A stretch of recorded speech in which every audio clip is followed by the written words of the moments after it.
All right. Welcome back. I am Kris. Sorry.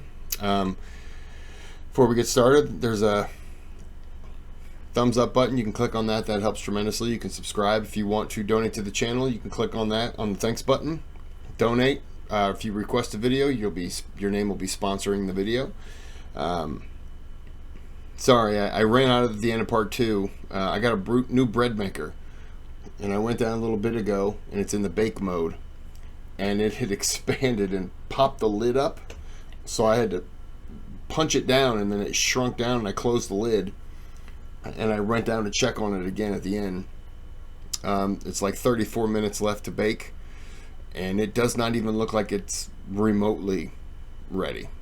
So I've done something completely wrong, but that's okay. First time using it. I'm gonna have to take it and throw it in the oven, I guess, to finish it, or I can eat it semi-raw, whatever. Okay, so let's get into part 3. They're about to go to war. I'm sorry, Saladin is about to go after them.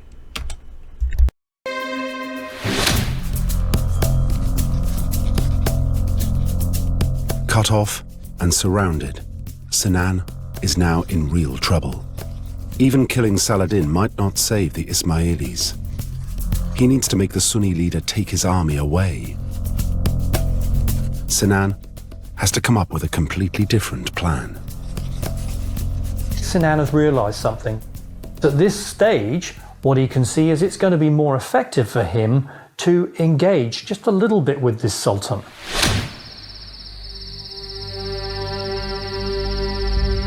Sinan is going to apply psychological pressure. Legend has it that Sinan himself creeps silently into Saladin's camp and leaves him a note with the assassin's calling card, a dagger.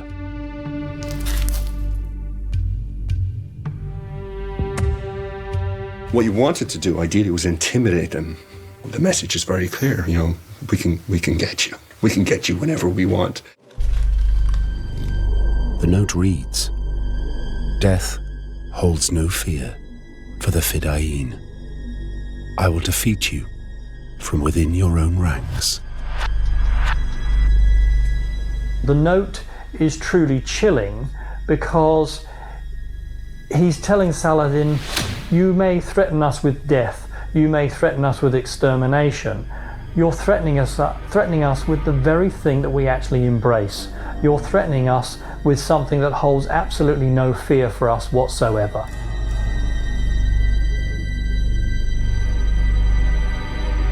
Sinan's scare tactic works. Saladin agrees to open negotiations. Sinan has made a huge psychological dent into Saladin here. It's not necessarily the note. It's the hand delivering the note and then leaving a dagger there just to let him know, hey, just so we're on the same page here, I'm giving you the chance right now to read this note because I didn't have to last night. I could have just ended this because I've had to go get you. I've sent people to you, but now you're coming to me. You just made this a lot easier.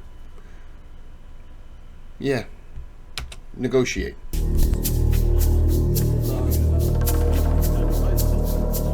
Now, he sets up his final trick. He briefs an emissary with a strong message for Saladin. We're not going away. We're indestructible. You'll have to deal with us. Sinan makes it clear this is a message for Saladin alone. The emissary makes his way to Saladin's camp. He insists that he must speak to the Sultan in private. There's no way you're gonna get his bodyguards out of there, buddy. They're gonna not acknowledge what's said, but none of them are leaving. Not after the guy snuck into his camp. No, not happening. The negotiator says, this is just for your ears, not for anyone else. And Saladin dispatches everyone else except for his 2 most trusted bodyguards. The The emissary again pushes him and says, no, this is just for you. Why do you allow these two men to stay?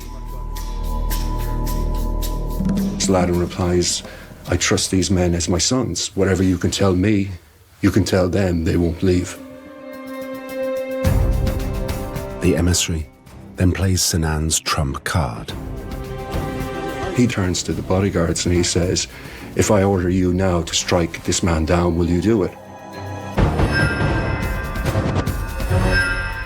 For Saladin, it's a shattering moment. His most trusted bodyguards are revealed to be assassins. They're sleeper agents who've been implanted in his organization for years. And right now, if ordered, they will kill him. Now, that doesn't happen. The negotiator's just making a point. We can kill you. You trust these people more than anyone else in your whole entourage, and they are actually the assassins. And if these guys can be the assassins, who else might be the assassins?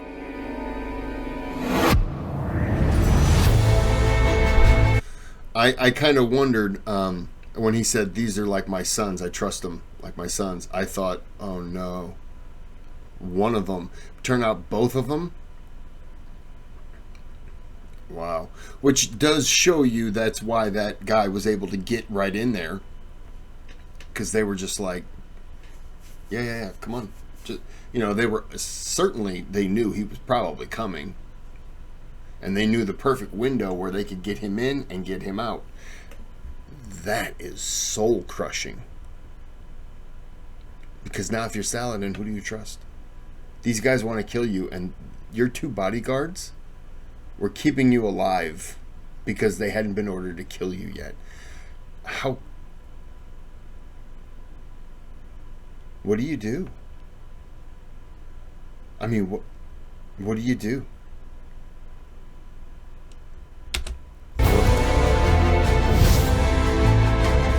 The psychological warfare works. Saladin lifts the siege, and Sinan's assassins are safe again. But their triumph is short-lived. They still face another major force in the Middle East, the Christian Crusaders.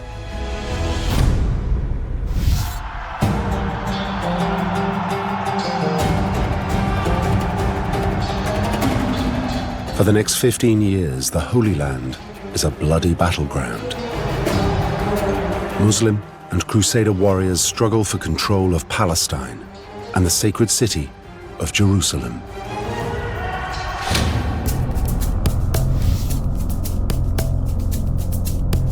Finally, it falls to Saladin and his Sunni forces.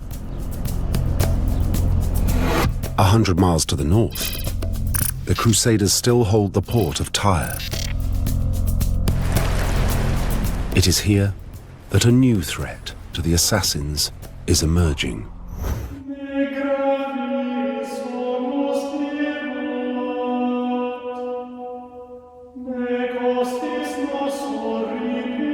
Tyre's ruler is an ambitious and ruthless Crusader baron, Conrad of Montferrat. He's part of a crusading dynasty. He's there for life, and he's there to expand his lands. He is a real problem. There's every potential for Conrad to become to the Christians what Saladin had become to the Muslims. He's clearly a powerful figure, a dynamic figure, somebody whom you would need to be aware of. And Conrad has already made enemies of the assassins. There's a story that an assassin ship arrives at the port of Tyre, and Conrad has the goods confiscated and the crew taken prisoner. And Sinan says, you should return these things to me and release the people. And twice Conrad says no. Saying no to Sinan is potentially quite dangerous. I think it means that your card is marked.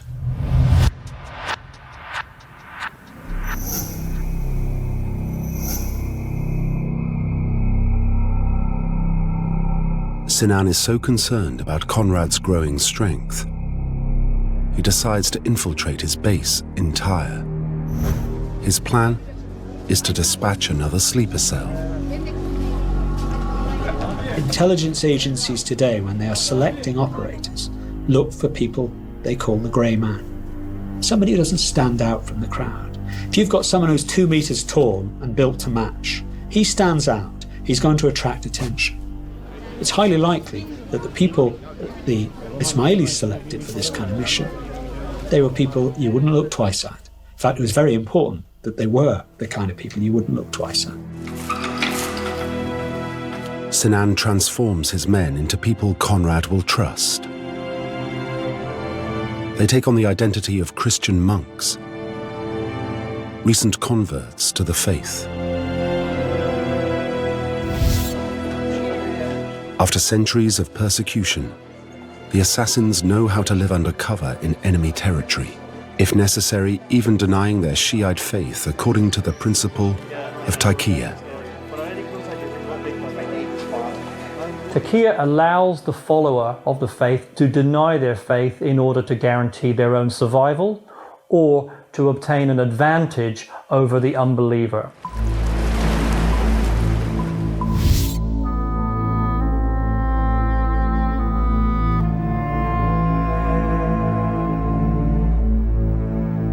But the assassins have to play their role carefully to avoid raising suspicion.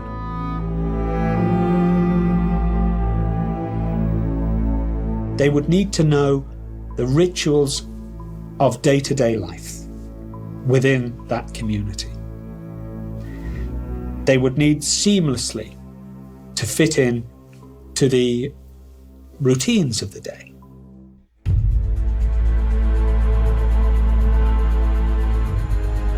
It's a high-risk operation. One slip and Sinan's men could find themselves in a torture chamber. Eventually, they earn Conrad's trust. Relying on the usual assassin tricks of being, charming and reliable and capable and all the rest of it, you can worm your way into positions of trust and security. And that's exactly what they achieved.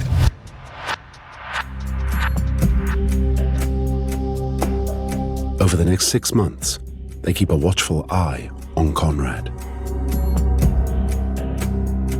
At this stage, their orders are to spy on him, not kill him.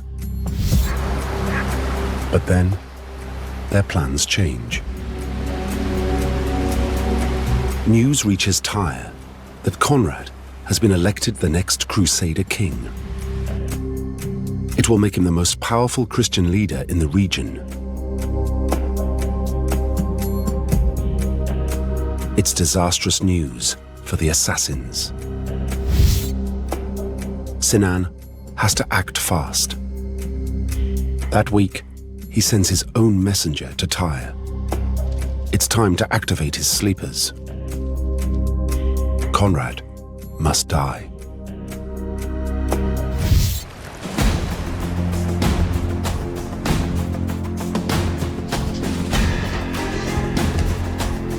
Secretly, the two assassins begin training for the mission. Their weapon is the tried and trusted dagger. But they know they only have one chance. If you're going to kill an opponent, you want to make sure he's dead. You need to confirm the kill. So modern day, if you shoot him, you would then shoot him in the head to make sure absolutely he's dead. Well, with the dagger, what they're going to do is they're going to make sure that they target more than one area.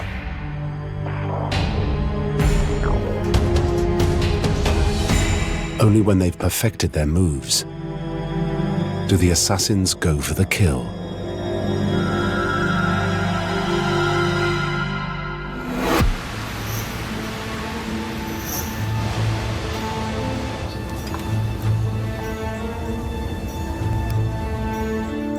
Conrad, the future king of Jerusalem, is waiting to go out to dinner.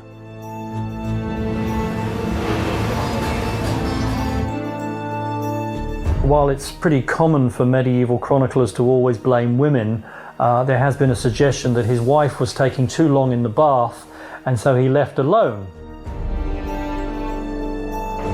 Conrad walks out into the streets to dine with a friend.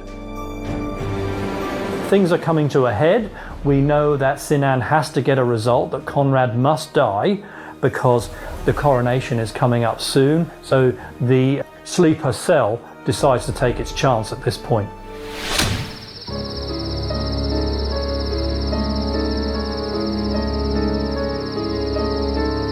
While Conrad's at his friend's house, the assassins take up their positions, ready to catch him on his return. The last moments would be key. You'd be checking to make sure you have absolutely everything and it's working the right way. So for instance, in your robes, you'd be checking you can pull out and cut straight away. They knew just what they were going to do, and that was what their whole life had been geared up to, was that moment.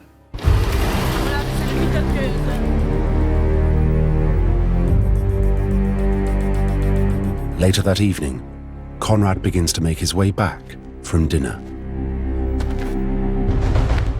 I think we can imagine a man who's not really looking for immediate threats that are posed to him. He's going along a particularly narrow street. There's two men sat one on either side. And when he sees these two figures by the side of the road, figures whom we hear that he's apparently reasonably familiar with, I think his guard would certainly have been down. And then they strike.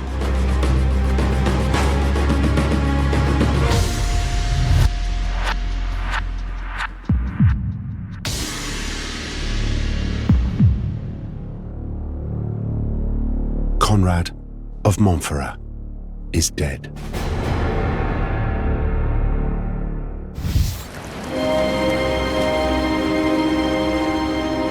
The murder of Conrad of Montferrat represents the most high-profile assassination carried out by the group at the Crusader age. So it really had a powerful impact.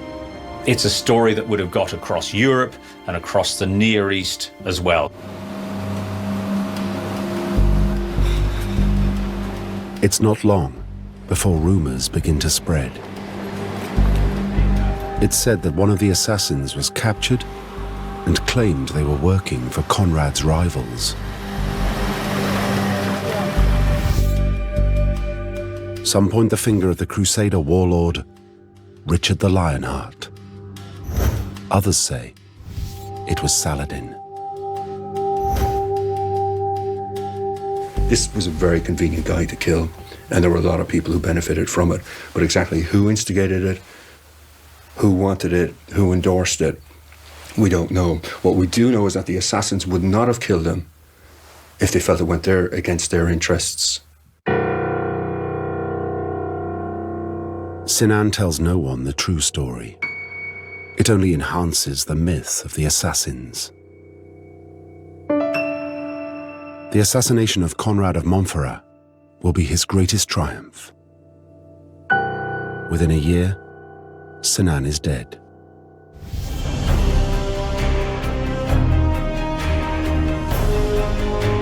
The assassins' exploits in Persia and the Holy Land ensure the survival of the Ismaili faith. This is a community and an idea that survives for nearly 2 centuries against overwhelming odds.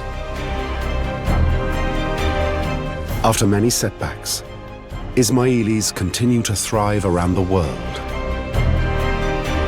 This is the legacy of the assassins, who resisted their most powerful enemies for so long. That's crazy. Wow.